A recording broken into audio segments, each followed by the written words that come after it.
Takže prvým bodom na tomto zozname je postoj. Postoj by mal byť dostatočne stabilný a prirodzený vášmu telu, jednoducho tak, aby pri jeho vykonaní nedochádzalo k žiadnym krčom alebo nejakému ťahaniu. Ponúknem vám to, čo som sa jednoducho učil ja a čo mi vyhovovalo najviac.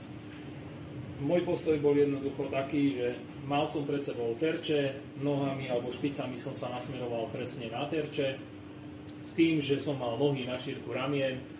Pri uchope zbrane zoberiem zbraň do ruky, namierim na terče a len sa jemne posuniem dopredu v ramenách, ukážem to z boku, takto je to vystreté, idem strieľať, tak len sa jednoducho pustím jemne dopredu, tak ako keby ste sa snažili niečo dočiahnuť cez plot.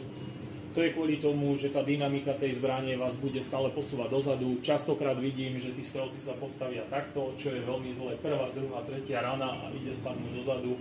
Nie, nerobte to takto, dávajte si na to pozor. Ideálne je, keď sa pri tomto nácviku človek natočí na kameru a uvidíte, aké hovadiny dokážete urobiť. To je úplne prirodzené. Takže ďalšia vec, na ktorú chcem poukázať, je, ako náhle namierim zbraň si dám priamo pred oči. Častokrát je taká chyba, že ľudia si tú zbraň dajú dole a potom sa tam snažia nejako dostať hlavu a prídu do takých krčov, je to celé také na figu. Takže pozor na to.